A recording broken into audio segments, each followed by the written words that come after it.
सारा प्रणाम। बड़ी बहस में आपका स्वागत है। मैं हूं आपके साथ भूपेश कोहली। हमने गुरुवार को बड़ी बहस में इस बात पर चर्चा की थी कि क्या चीन की चालबाजियों से भारत बेफिक्र है, लेकिन प्रधानमंत्री के अचानक लद्दाख दौरे ने और चीन को उनकी सीधी चेतावनियों ने यह साबित कर दिया है कि भारत कतई बेफिक्र नहीं है और ना ही वो चीन को बख्शने के मूड में है। आखिर चीन के खिलाफ क्या है भारत की रणनीति, आज बड़ी बहस में चर्चा करेंगे। लेकिन इस बीच तस्वीरें आपको दिखा दें। प्रधानमंत्री नरेंद्र मोदी लेह के अस्पताल में पहुंचे हैं और जो जख्मी जवान हुए थे उनका हालचाल पूछ रहे हैं।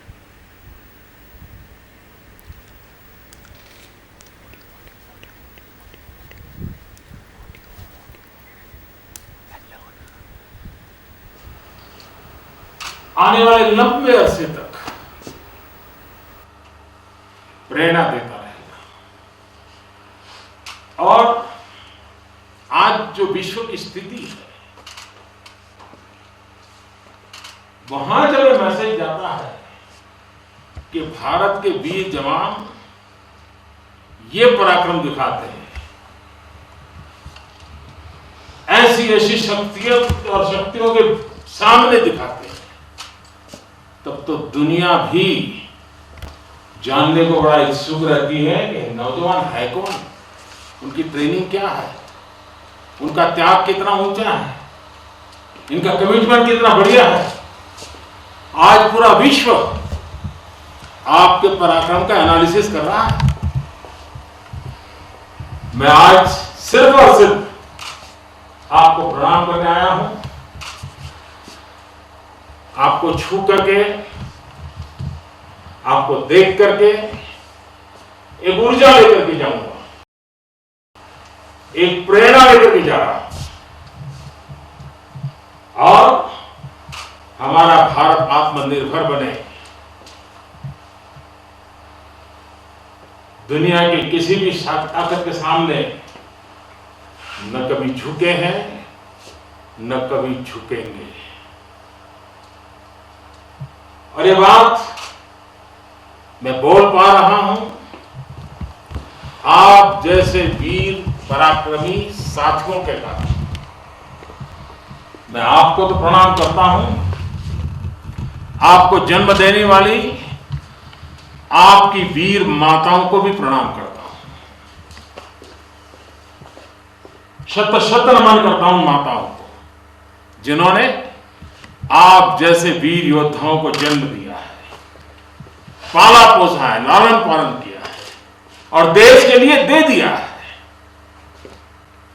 उन माताओं का जितना गौरव करें, उनको जितना सर झुका करके नमन करें, इतना कम है। फिर एक बार साथियों, आप बहुत जल्द ठीक हो जाए, स्वास्थ्य लाभ हो और पुनश्च हरिओम, पुनश्च हरिओम। इसी मिजाज के साथ आओ हम सब मिल करके चल पड़ेंगे। भारत माता की जय। लेह लद्दाख में उस अस्पताल का दौरा कर रहे थे, सेना अस्पताल का दौरा कर रहे थे, जहां पर कुछ जवान जो थे वो जख्मी थे और चर्चा यहीं से शुरू करेंगे। गुलरेज शेख हमारे साथ मौजूद रहेंगे, भारतीय जनता पार्टी के स्पोक्सपर्सन। अजय उपाध्याय स्पोक्सपर्सन कांग्रेस हमारे साथ मौजूद हैं। ब्रिगेडियर विनोद दत्ता हमारे साथ मौजूद हैं, डिफेंस एक्सपर्ट। डॉक्टर विवेक मिश्रा फॉरेन एक्सपर्ट भी हमारे साथ मौजूद हैं और साथ ही साथ हमारे वरिष्ठ सहयोगी आशुतोष भाटिया, जो कि पूरी खबर पर शुरू से नजर रखे हुए हमारे साथ स्टूडियो में मौजूद हैं। सभी का बहुत स्वागत है। आशुतोष, सबसे पहले शुरुआत आपसे करूंगा। ये जो तस्वीरें हमने देखी, प्रधानमंत्री का संबोधन हमने देखा सैनिकों को, ये सिर्फ इन सैनिकों में जज्बा, इन सैनिकों में जोश नहीं भर रहे, ये सिर्फ उन सैनिकों में जोश नहीं भर रहे जो सीमा पर तैनात हैं, ये पूरे देश के लोगों में जोश और आत्मविश्वास बढ़ाने वाली तस्वीरें। और ये दौरा क्या कहेंगे? देखिए, बहुत ही ज़्यादा सिग्निफिकेंट दौरा है प्रधानमंत्री मोदी का और आप देखिए कि इसमें एक आत्मविश्वास झलक रहा है कि जो पूरी जो पॉलिटिकल क्लास है देश की, वो रूलिंग क्लास कहीं ना कहीं सेना के साथ खड़ी है और सेना के उन जवानों के साथ खड़ी है जो कि वहाँ इस इनहॉस्पिटेबल टेरेन के अंदर इतने दिनों से काबिज हैं और देश की सीमा की रक्षा कर रहे हैं। और ये ड्रैगन को तो एक बहुत ही कड़ा संदेश है। प्रधानमंत्री नरेंद्र मोदी ने सीधे तौर पर यह कह दिया है कि अगर हम एक ऐसा देश हैं जो कि कृष्ण की बांसुरी को अगर बजाता है तो कृष्ण का जो सुदर्शन चक्र है उसको भी चलाना जानता है। तो महत्वपूर्ण स्ट्रेटेजिक का सिग्नल है ये भूपेश, और इसके साथ कई महत्वपूर्ण डेवलपमेंट एक साथ हुए हैं। पश्चिम के देशों का समर्थन भारत के साथ आया है। जापान स्पष्ट रूप से अभी जापान ने यह कहा है आज ही इसी दौरान कि किसी भी तरह का एक तरफा मूव अगर लाइन ऑफ एक्चुअल कंट्रोल का स्टेटस चेंज करने का होता है चीन के द्वारा, तो जापान इस स्थिति को कतई स्वीकार नहीं करेगा। गुलरेज शेख हमारे साथ मौजूद है। प्रधानमंत्री का दौरा, और इस दौरे में सीधे सीधे चीन को साफ लहजे में बता दिया गया। हालांकि उस समय कुछ विपक्षी दल कह रहे थे कि प्रधानमंत्री को जब देश को संबोधित कर रहे थे तब चीन का जिक्र नहीं किया, तो चीन का नाम लेने से कतराते हैं। लेकिन यहाँ साफ संदेश, सैनिकों के पास जाते हैं, उनका हौसला बढ़ाते हैं, गलवान घाटी का जिक्र करते हैं, चीन को दो टूक संदेश दे देते हैं। इससे स्पष्ट तो संदेश कभी हो ही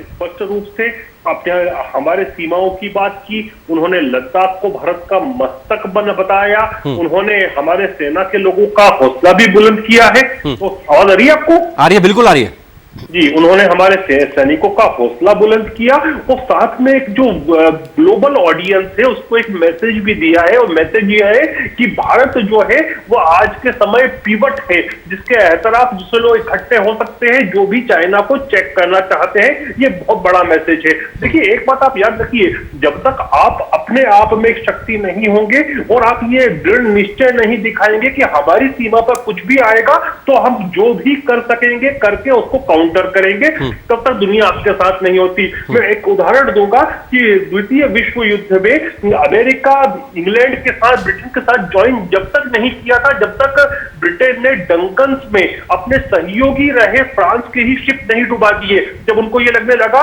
कि जर्मनी जो है इन शिप को कैप्चर कर सकता है और मिसयूज कर सकता है, तो प्रधानमंत्री नरेंद्र मोदी का फ्रंट लाइन पर जाकर बात करना, संदेश देना और स्पष्ट संदेश देना, ये दुनिया के लिए एक संदेश है कि यदि पिवट कोई है, और pivot is a very military term जिसका उपयोग कर रहा हूं मैं, कि पिवट कोई हो सकता है तो वो भारत ही हो सकता है यदि चाइना को चेक करना हो तो। लाइन ऑफ एक्चुअल कंट्रोल पर प्रधानमंत्री नरेंद्र मोदी के इस दौरे से गदगद है भारतीय जनता पार्टी, और उसका कहना है कि पूरे देश में आत्मविश्वास की एक लहर जो है वो आई है और सैनिकों में भी एक बड़ा जज्बा जो है वो देखने को मिल रहा है। अजय उपाध्याय हमारे साथ मौजूद है, हालांकि विपक्षी पार्टी के हैं, लेकिन इस बात से इत्तेफाक वो भी करेंगे कि इस दौरे से कहीं ना कहीं आत्मविश्वास बढ़ा है।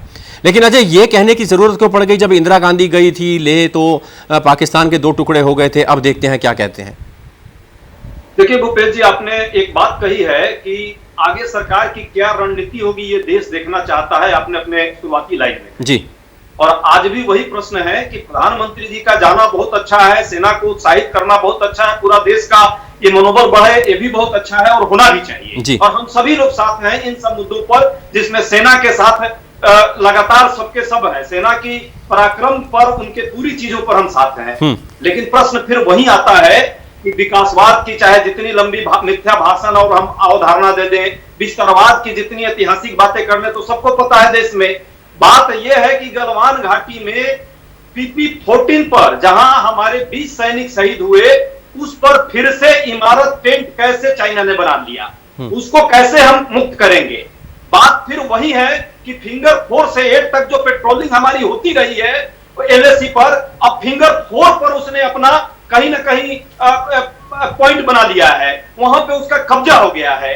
8 किलोमीटर LAC के अंदर वो हमारे सीमा रेखा में है, उसको हम कैसे बाहर करेंगे। वाई जंक्चर जो सबसे ज्यादा महत्वपूर्ण है, जिससे कि स्ट्रेटेजिक लोकेशन हमारी कहीं ना कहीं डिस्टर्ब होती है, वो देवसांग प्लेन में है, उस पे 18 किलोमीटर तक वो अंदर कैसे आ गया, जिस पर से 1913 में। चलिए, PP-14 कांग्रेस लगातार आरोप लगा रही है। रक्षा विशेषज्ञ हमारे साथ मौजूद है ब्रिगेडियर विनोद दत्ता। दत्ता साहब, समझना चाहेंगे कितना दम इन आरोपों में, और अगर चीनी सैनिक वाकई जैसे कांग्रेस बता रही है कि 8 किलोमीटर अंदर वहां आ गए, 5 किलोमीटर अंदर वहां आ गए, उनको निकाला कैसे जाएगा?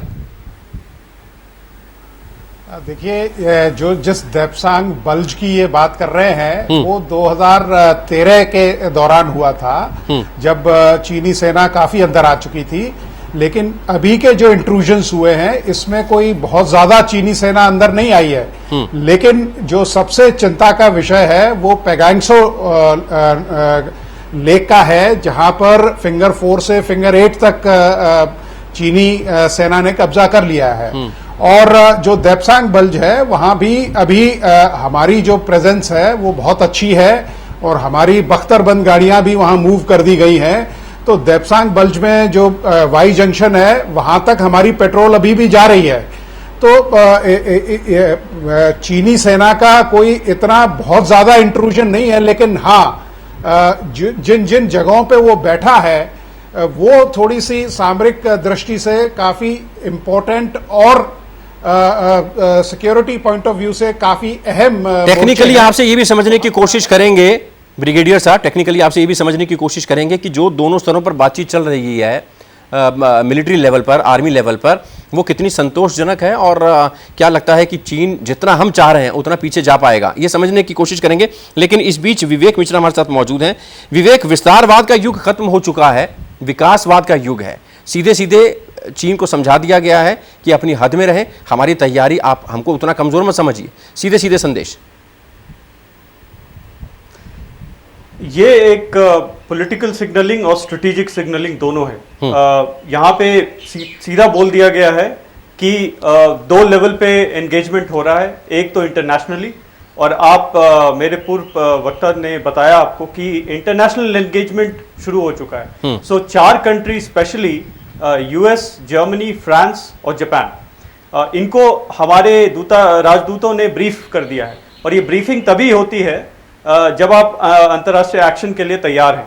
तो मेरे ख्याल में आज जो मोदी साहब का विजिट था उसके पीछे एक ये भी प्रतिबद्धता है कि हम वहाँ पे डटे रहेंगे और अगर ज़रूरत पड़ा तो एक्शन लेंगे। ये ब्रीफिंग जो है ये सरासर उसी के लिए किया गया है। तो पीछे हटने का तो सवाल ही नहीं है। उन्होंने क्लियर कर दिया कि वीर भोग्य वसुंधरा। तो मेरे ख्याल अब यही होने वाला है और वहाँ पे डटना है। फिंगर 4 और फिंगर 8 के बीच में, जहाँ पे चीनी सैनिक थोड़े तादाद में तैनात हैं और अपने इक्विपमेंट और जो आर्मरी वहाँ पे लगा के रखे हैं, मिलिट्री लेवल पे बात चल रही है कि उसी को पीछे किया जाए और दोनों साइड की तरफ से फिंगर 4 और फिंगर 8 के बीच में पेट्रोल हो। उकसावे की राजनीति ना करे कोई भी एक पक्ष। आता हूं डॉक्टर विवेक हमारे आपके पास। उकसावे की राजनीति कोई भी पक्ष ना करे, ये चीन का कहना है। आशुतोष, चीन की अगर बात करें तो ये कहीं ना कहीं मिर्ची लगने का काम हुआ है। अचानक से प्रधानमंत्री का वहां पर पहुंचना, वहां पर बॉर्डर तक जाना, लाइन ऑफ एक्चुअल कंट्रोल को देखना, सारे नक्शे को समझना सीडीएस से, और उसके बाद वहां जवानों को संबोधित करना, पूरे देश को संबोधित करना। देखिए, चीन बहुत ही बिल्कुल बचकाने ढंग से अपना जो माइंड है वो रिवील कर रहा है इस पूरे स्ट्रेटेजिक खींचतान के दौरान। आपने देखा होगा भूपेश कि इससे पहले भी जब ये कदम उठाए जाने की घोषणा हो रही थी कि भारत की ओर से इस तरह का कोई आर्थिक रूप से चीन के ऊपर एक्शन हो सकता है कि चीनी कंपनियों को, ऐप्स आदि को बैन किया जाए, तो चीन सीना ठोक कर ये कह रहा था कि इससे चीन कुछ भी प्रभावित नहीं होगा, भारत इससे प्रभावित होगा, हमें कोई फर्क नहीं पड़ेगा, सिर्फ भारत में ही हमारा व्यापार हो, ऐसा कतई नहीं है। लेकिन जब भारत ने इसको एग्जीक्यूशन के लेवल पे भारत ले आया तो चीन में तिलमिलाहट आप देख सकते हैं। वहां का ग्लोबल टाइम्स और तमाम तरह के कमेंटेटर्स जो हैं वो कितने ज्यादा तिलमिलाए हुए हैं। अब ये जो लाओ जियान के जिस बयान की बात आप कर रहे हैं चाइनीज फॉरेन मिनिस्ट्री के, ये बयान मेरी नजर में बेहद बिजार बयान है, क्योंकि प्रधानमंत्री नरेंद्र मोदी के दौरे के बाद यह कहना है कि कोई भी पक्ष ऐसी हरकत ना करे जिससे कि यथास्थिति यहाँ पर बिगड़ जाए। प्रधानमंत्री के दौरे से इस स्थिति का कोई बिगड़ने का नहीं है। प्रधानमंत्री किसी विवादित भूमि पर भी नहीं गए हैं, वो भारत भूमि पर गए हैं, लाइन ऑफ एक्चुअल कंट्रोल उन्होंने पार नहीं की है। ऐसे में ये बयान बेहद बचकाना चीन का है। प्रधानमंत्री मोदी के लेह दौरे से बौखला उठा है चीन। गुलरेज शेख हमारे साथ मौजूद हैं। गुलरेज भाई, आपसे समझना चाहेंगे, कांग्रेस का कहना है कि आगे की रणनीति पर भी नजर बनी रहेगी, आप चले गए ठीक है, हम उसका भी स्वागत कर रहे हैं और पूरा देश सरकार के साथ और सेना के साथ कंधे से कंधा मिलाकर खड़ा है, यहाँ कोई दल, विशेष दल की कोई बात नहीं हो रही है, लेकिन आगे की रणनीति अगर उतनी ज्यादा सख्त नहीं रहती है तो हम फिर से आलोचना करेंगे। देखिए भूपेश जी, एक बात स्पष्ट है कि चीन एक बड़ी अच्छी शक्ति है, शक्ति के रूप में एक बड़ी शक्ति है, और जब आप एक बड़ी शक्ति से लड़ने के लिए तैयार हो और जब तैयार होते हो तो आप अपनी रणनीति को उजागर नहीं करते। कांग्रेस के प्रवक्ता और कांग्रेस पार्टी चाहती है कि आप रणनीति को उजागर कर दो ताकि आप हार जाओ, ऐसा हम नहीं करेंगे। लेकिन जो चीजें पब्लिक डोमेन में है उसी विषय में मैं बात करूंगा। आपने देखा होगा कि परसों मॉरिसन जो कि ऑस्ट्रेलिया के प्रधानमंत्री हैं, उनका एक वक्तव्य आया कि वो कहते हैं कि जो 1930s में हालात थे वही आज के हालात है। वो कब बोलते हैं ये बात? वे जब बोलते हैं जब 270 बिलियन ऑस्ट्रेलियन डॉलर्स में बजट में वृद्धि की जाती है ऑस्ट्रेलियन फौज की। तो आज का आप नरेंद्र मोदी जी का वक्तव्य देखिए, आपको दोनों में ट्यूनिंग दिखेगी कि वो विस्तारवाद की बात करते हैं। 1930s के समय जब द्वितीय विश्व युद्ध बाद में हुआ, हिटलर और विस्तारवाद दोनों अपने चरम पर था। जापान का भी विस्तारवाद चल रहा था, जर्मनी का भी चल रहा था, इंग्लैंड का भी चल रहा था, और आज नरेंद्र मोदी जी भी ये बात बोल रहे हैं। तो आपको दिख रही है कहीं ना कहीं फाइन ट्यूनिंग दुनिया भर के देशों में किस प्रकार से भारत के साथ दिख रही है। दूसरी चीज, आज जापान का जो वक्तव्य आया, वो उन्होंने स्पष्ट जो कहा उनके एम्बेसडर देखिए, यूनिलेटरल किसी प्रकार का भी चेंज जो होगा एलओसी पर वो बर्दाश्त नहीं है। इससे ज्यादा डिप्लोमेटिक और स्पष्ट भाषा में बात नहीं हो सकती। उसके बाद भारत के जो फॉरेन सेक्रेटरी हैं, उन्होंने रशिया से भी बात की है, यूनाइटेड स्टेट्स से भी की है, फ्रांस से भी की है। परसों फ्रांस से कहा कि जरूरत पड़ने पर हम आपको मिलिट्री सहायता भी देंगे। अब आपको ये बताइए कि और कौन सी रणनीति सुनना चाहती है कांग्रेस पार्टी? तो गुलरेज भाई आपके पास डॉक्टर अजय उपाध्याय हमारे साथ मौजूद हैं। सरकार का कहना है, भारतीय जनता पार्टी का कहना है, कुछ एक्सपर्ट्स का भी कहना है कि पूरी तरह से रणनीति बिल्कुल सही चल रही है। जिस तरीके से पाकिस्तान को अकेला धकेला कर दिया गया था एक टाइम पे जब ज़रूरत थी अंतर्राष्ट्रीय मंच पर, उसी तरह से चीन को लेकर भी भारत पूरी तरह से स्ट्रेटजी अपना रहा है। आर्थिक मोर्चे पर भी घेराबंदी की जा रही है। तमाम ताकतवर मुल्क जो हैं वो चाइना के अगेंस्ट खड़े हो गए हैं और ये भारत की रणनीति है उनको एक मंच पर लाने की, और बिल्कुल सटीक तरीके से रणनीति अख्तियार की जा रही है और इसका ज़रूर फायदा मिल रहा है। आप मानते हैं? देखिए भूपेश जी, पहली बात तो है कि अंतर्राष्ट्रीय स्तर पर यदि स्पष्ट हमको समर्थन मिल रहा होता तो अमेरिका, जो सबसे ज्यादा अमेरिका का मित्रता इन्होंने ट्रंप से निभाया है, ट्रंप का स्पष्ट बयान था। अभी तक ट्रंप ने सिर्फ कहा है कि मैं मेडिएशन दोनों के पक्ष में करूंगा। उसने ये भी नहीं कहना उचित समझा कि चाइना की जो है वो एलएसी पर उसका इंट्रूजन है, पहली बात। दूसरी बात, बाकी देशों की बात करें, रसा हम गए थे और S-400 जो लेना था हमें, वो चाइना को पहले दे चुका है और हमें 2021 में देने की बात कर रहा है। रक्षा मंत्री 2 दिन घूमकर आए हैं। जहां तक बाकी देशों की बात करें तो एशिया में एक भी देश ऐसा नहीं है, साउथ एशिया में, जो हमें डायरेक्ट आकर के सपोर्ट करने की बात किया है। तो कौन सी देश की बात कर रहे हैं मैं नहीं जानता कि कैसी बातें हो रही है। मिथ्या भाषण दे देना, अपना पीठ थपथपाने का अलग बात है, लेकिन देश की जब कूटनीति की बात आती है तो भारत का सम्मान भारत के दृष्टिकोण से आप करें और भारत का सम्मान रहेगा। इस देश की सेना और देश के लोग भारत के साथ हैं, लेकिन सरकार को भी ईमानदारी से सच्चाई को स्वीकारना होगा और चाइना को एक्सपोज करना होगा विश्व के पटल पर, पहली बात। दूसरी बात, टिकटॉक स्ट्राइक से काम नहीं चलेगा। इस देश को चाहिए चाइना से जितने भी व्यापार हैं सोच समझकर रणनीति बनाकर नहीं, टिकटॉक का बहिष्कार, टिकटॉक की जो सर्जिकल स्ट्राइक है वो सिर्फ टिकटॉक की नहीं है, सरकार और तमाम मुद्दों पर भी स्ट्राइक करने के मूड में दिखाई दे रही है और घाटा पहुंचाया भी जा रहा है। आशुतोष इसको क्लियर करिए।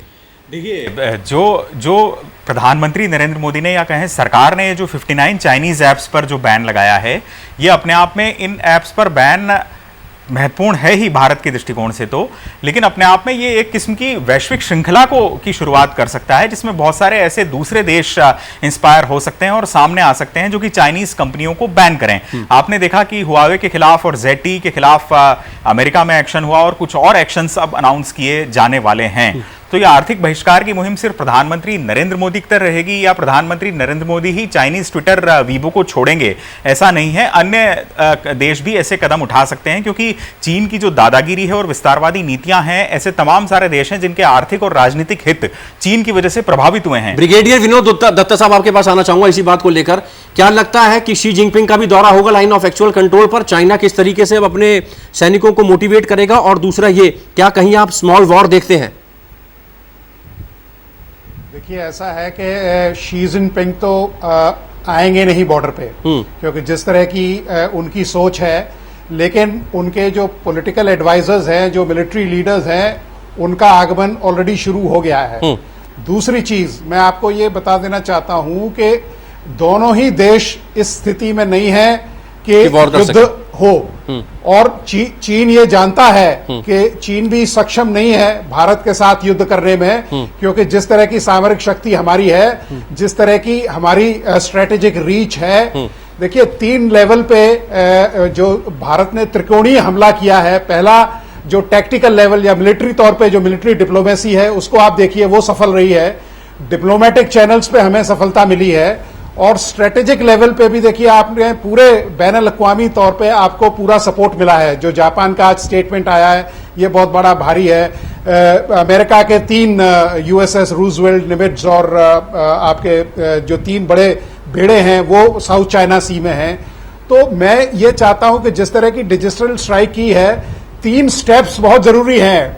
जैसे आपने अभी आपने एप्स को बंद किया है, तो डिप्लोमेटिक चैनल पे आपको स्वैप अप करना होगा। स्वैप अप से मेरा मतलब है दोनों सेनाएं अपने अपने जगह पे चली जाएं, और जो स्ट्रेटेजिक लेवल पे स्ट्राइक होगी वो रैप अप होगा। तो चीन इस बात को समझ ले कि भारतीय सेना उसको छोड़ने वाली नहीं है, और वो अंदर जाके उसको मारेगी, और उसको अपनी जमीन से भी हाथ धोना पड़ेगा। तो चीन ये बखूबी जानता है, इसीलिए चीन के जो टोन और टेनर है उसमें नरमी आई है, और वो रिकंसिलेशन के मूड में है। विवेक, आपसे ये समझना चाहेंगे, अभी अगर पिछले 72 घंटों की बात करें तो सिनेरियो कुछ बदलने लगा था। नेपाल आंख दिखाने लगा था, उधर से श्रीलंका कुछ कुछ हरकत होने लगी थी, म्यांमार में कुछ कुछ हरकत होने लगी थी, पाकिस्तान ने पूरी तरह से अपने सैनिक उतार दिए थे 20,000 से ज़्यादा। लेकिन अब नेपाल को भी हल्की चोट दी, नेपाल में भी कुछ बड़ा होने वाला है, नेपाल अपने पसोपेश में फंसा हुआ है। और साथ ही साथ अगर बाकी मुल्कों की बात करें तो कहीं ना कहीं रणनीति चेंज करता जा रहा है भारत, और छोटे पड़ोसियों की परवाह जरूर है, लेकिन लॉबिंग बड़े देशों को, बड़े मुल्कों को लेकर भी शुरू कर दी है भारत ने। बिल्कुल, देखिए आप, जहां तक मैं पहले टिकटॉक वाली बात जो हो रही थी उस पर एक टिप्पणी करना चाहूंगा कि आपको ओवरऑल लगता है कि कुछ नहीं हुआ, लेकिन महीने 1.5 महीने के अंदर जो हमारा ट्रेड डेफिसिट था चाइना से, वो 53 बिलियन का था, वो 48 बिलियन हो गया। तो वो ऑलरेडी घट गया है, तो फर्क तो पड़ रहा है चाइना को, और ये चाइना बताएगा नहीं।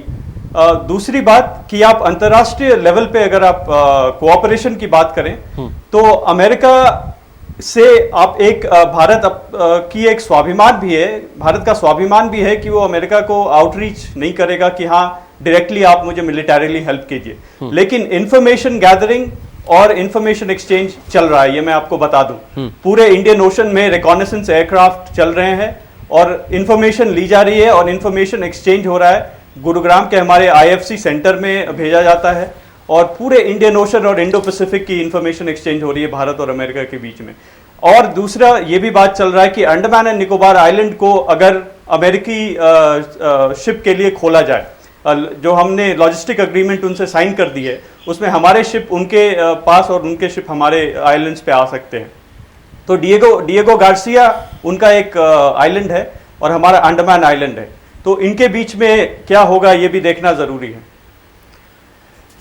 आशुतोष, यहाँ समझना ये चाहेंगे कि जिस तरीके से कहा जा रहा है कि अगर वॉर होती है, स्मॉल वॉर होती है, और अगर पीछे दोनों सेनाएं आपस में स्ट्रेटेजिक नीति को अपनाती हैं तो हिंदुस्तान हिट करेगा और हार्ड हिट करेगा, और ये चाइना के लिए बड़ा सबक होगा। चाइना आने वाले सालों में याद रखेगा कि युद्ध लाइन ऑफ एक्चुअल कंट्रोल पर इस तरीके का माहौल बनाने से उसको मुंह की खानी पड़ेगी।